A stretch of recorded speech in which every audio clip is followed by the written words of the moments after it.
자, 정치부 홍혜영 기자와 여야의 이 끝장 대치 상황 좀 더 이야기 나눠보도록 하겠습니다.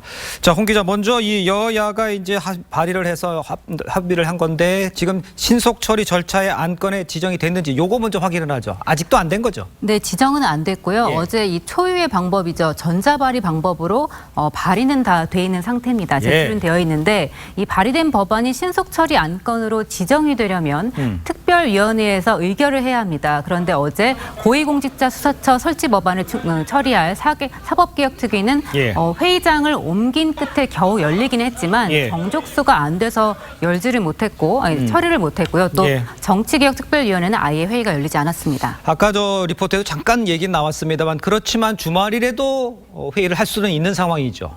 네, 가능성은 있습니다. 예. 여야 4당은 다음 주 초반쯤에 다시 시도를 할 것으로 보이기는 하지만 이 바른미래당의 상황이 정리가 된다면 주말 처리 가능성도 배제할 수는 없습니다. 예. 민주당은 정개특위, 사개특위 위원들을 위주로 이 조를 나눠서 비상 대기 중이고요. 또 한국당 역시 이 기습 처리에 대비해서 밤샘 대기를 할 것으로 보입니다. 네. 오후 5시쯤에는 갑자기 민주당 의원들이 이 회의장 앞에 모일 거라는 얘기가 돌면서 장외 집회에 나갔던 한국당 의원들에게 비상 소집령이 떨어지기도 했습니다. 예. 사개특위의 경우에 지역구가 목포에 내려가 있는 박지원 의원이 언제 서울로 돌아오느냐 또 관심입니다.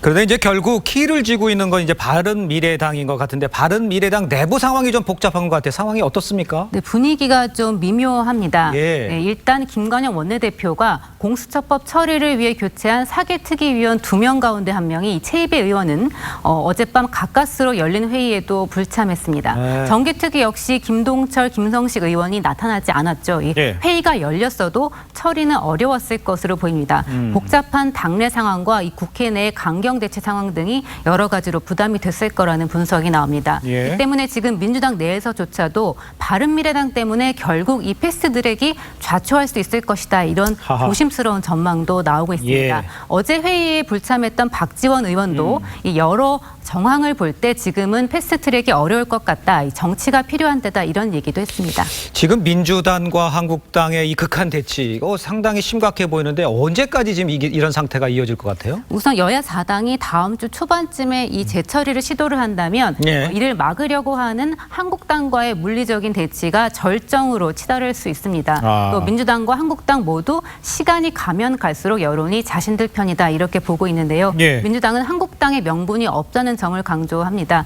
이 불법 점거를 알리면 알수록 여론은 자신들 쪽에 유리할 거라는 계산을 하고 있고요. 자유한국당은 이 사보임 자체가 국회법상 불법이라고 주장을 하면서 지지층 결집을 최대화할 것으로 보입니다.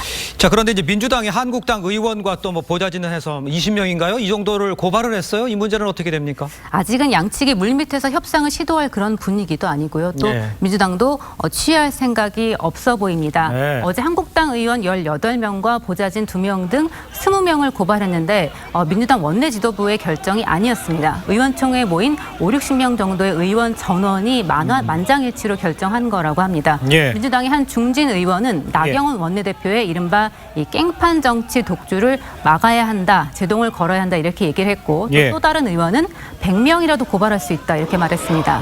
나경원 원내대표는 한국당 의원 114명 전원이 고발당하더라도 의회 쿠데타와 맞서 싸우겠다 이렇게 또 강경하게 얘기했습니다. 그렇군요. 지금까지 홍혜영 기자였습니다. 잘 들었습니다.